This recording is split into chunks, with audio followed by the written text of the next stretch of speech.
Our last set of slides here about the supernovae is, again, something your book covers in a later chapter, and that is cosmic rays. But they also relate, just kind of like gamma ray bursts also relate to supernovae, so do cosmic rays. The discovery of cosmic rays was really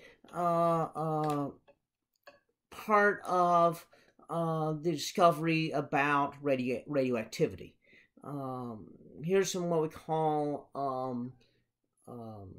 some cloud tracks. There's something called a cloud chamber that we sometimes use in our physics class to measure radiation. And so what happens is you have saturated gas, and when a radioactive particle goes through there, then it will trigger the gas to make little droplets, and they shine light on it, and it looks like a little cloud, long linear cloud. And so in a magnetic field, some of them bend one way, some bend the other way, and some go straight. And so they call these particles alpha, beta, and gamma for depending on what they did. And so here we have some cloud chambers showing particles streaming through, and they didn't know what this was. They just started calling it radiation because it was something that was radiating energy. Now, this is particulate radiation that was being studied. And one of the problems they ran into, and this is something we run into when we do radioactive studies in our physics class, and that is that there's a lot of radioactive materials just exist in nature. There's a background radiation. Certain kind of minerals are going to be radioactive. Rocks have these radioactive minerals in them.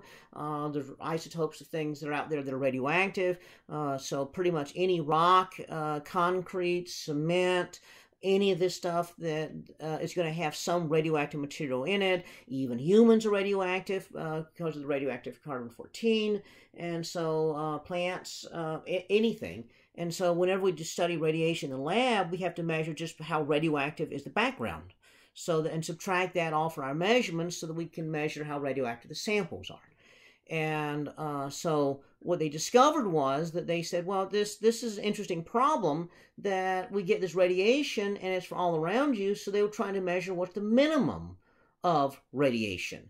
And so they built tall towers and put detectors at the top of towers. And sure enough, there was less radiation at the top of a tall tower than there was on the ground. And so what they did was, a fellow named Victor Hess decided to take a balloon flight and get higher and higher and higher to detect where is the actual minimum of radiation. So as he went higher, he realized that, yeah, you got less radiation from the ground, but at some point you kept getting radiation, and if you get high enough, the radiation would actually increase a little bit. And so that was a realization that there was radiation coming from space. And so he discovered this in 1912, got the Nobel Prize in 1936 for making that discovery. Another physicist by the name of Robert Millikan is the one that actually started calling this space radiation cosmic rays. And so that's the terminology we use for it. So there's different kind of cosmic rays. There's what we call primary cosmic rays. These are the particles flying through deep space that slam into the atmosphere, causing the cosmic radiation. If you're outside the atmosphere, this is what hits you. But when it hits the atmosphere, it actually blows apart some of the atoms in the atmosphere, the nitrogen and the oxygen atoms that are there, and causes a cascade of particles raining downwards. And those are what we call secondary cosmic rays. And the secondary cosmic rays, as they come radiating downwards, some of them, some are short-lived. They don't go all the way to the ground. Others make it all the way to the ground. And so at some altitude up here, you have the maximum amount of cosmic radiation. And that happens to peak at about 40,000 feet. That's kind of where some high-flying commercial airliners are. And so that's kind of one of your peak radiation zones right there. There's no way of shielding against it. If you have a spacecraft, or rather an aircraft that had enough shielding to protect you from this, it'd be too heavy to get off the ground, and then it would not be an aircraft. And so you just accept that if you fly, you get cosmic radiation. If you're in space, you get the primary cosmic rays. The cosmic rays actually have different levels of energy. There's low energy cosmic rays, and they're still pretty high energy compared to Earth-based radiation sometimes. The low energy cosmic rays are your solar cosmic rays. These are the ones that come from the sun, solar storms, and things that release radiation storms. There's high energy cosmic rays. They come from absolutely deep space out there somewhere in the galaxy. And then intermediate cosmic rays, and they probably originate near the edge of the solar system between the terminator and the bow shock, which makes kind of a little accelerator that accelerates things towards us. So where do you get all these super high energy cosmic rays? Something has to accelerate something super heavy like iron nuclei to near the speed of light. And the only thing powerful enough to do that is a supernova. And of course, that's where you get some of the iron too. I mean, you just blew up the core of a star that reached the iron stage, and so you're going to be getting supernovae that are accelerating iron to near the speed of light. And so as they go flying through space, they tend to run into things. The most energetic cosmic ray was actually detected in 1991. It had a huge amount of energy there, 3 × 10⁻14 MeV. Well, what does that mean? That means it's moving at that fraction of the speed of light. So that is so fast, it's very close to the speed of light. That means if it went for 1 billion years, it only would be less than 2 inches behind light traveling next to it. So they call this the OMG. Now, how does radiation damage you? It hits your body, causes a chemical reaction. Now, normally your body just accepts the chemical reaction and ignores it. Most of the time, these chemical reactions are totally inert. They don't really bother you. On rare occasions, the chemical that's being damaged is DNA. And that's essential for life. Now, DNA is a double helix right here. So the double helix has, what happens with the DNA is that one base pair is exactly matched to another base pair. So if you damage one of these somehow, your body knows exactly what matches there and can repair the damage. And so most of the time, radiation doesn't damage you that much. You have to have pretty powerful radiation that damages both sides here.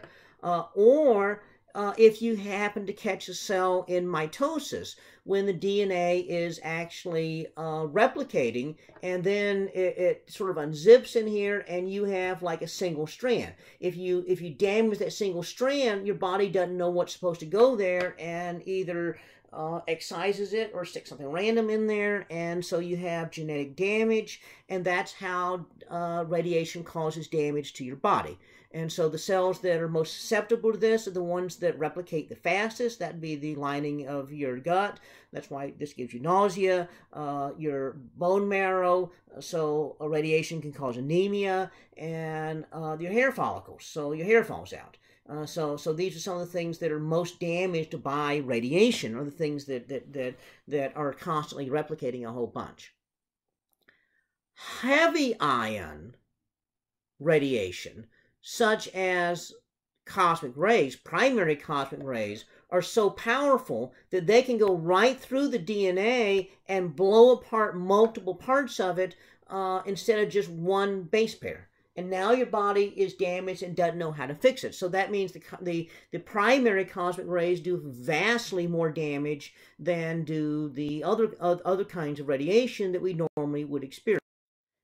Now, what does this do? In science fiction, it makes you a superhero. Yay! In real life, radiation doesn't do that.